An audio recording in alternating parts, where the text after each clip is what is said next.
अब group D की नौकरी मिलेगी सिर्फ सीईटी के दम पर, ना कोई सिफारिश ना कोई दूसरा रास्ता। और ये बदलाव कोई मामूली बदलाव नहीं रहने वाला। तो हरियाणा सरकार ने ग्रुप डी की रिक्रूटमेंट में बदलाव किया है। अब इन पोस्ट पर उम्मीदवारों का सिलेक्शन सिर्फ कॉमन एलिजिबिलिटी टेस्ट में मिले मार्क्स के आधार पर होगा। यानी जो उम्मीदवार सीईटी में अच्छे मार्क्स लाएगा उसे नौकरी का मौका मिलेगा।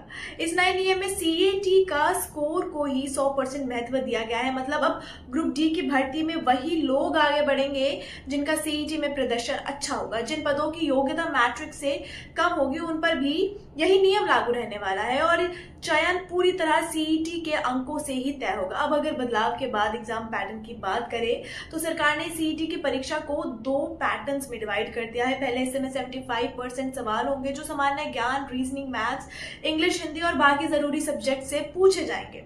दूसरे हिस्से में 25% सवाल हरियाणा से जुड़े होंगे, जैसे हरियाणा का इतिहास, करंट अफेयर्स, साहित्य, ज्योग्राफी, एनवायरमेंट और संस्कृति।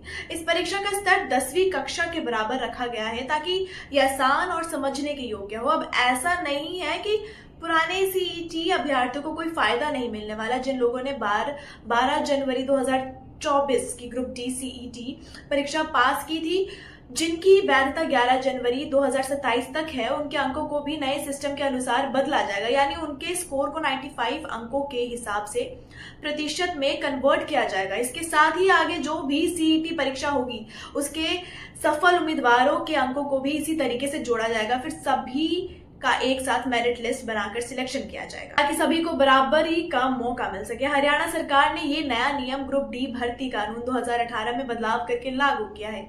ये नियम गजट जारी होते ही तुरंत प्रभाव से लागू हो गया है। इस बदलाव के बाद अब ग्रुप डी भर्ती पूरी तरह पारदर्शी और मेरिट आधारित होगी और चयन सिर्फ सीईटी में मिले अंकों के आधार पर ही तय किया जाएगा। इस पर आपकी क्या राय है, कमेंट पे जरूर बताइएगा।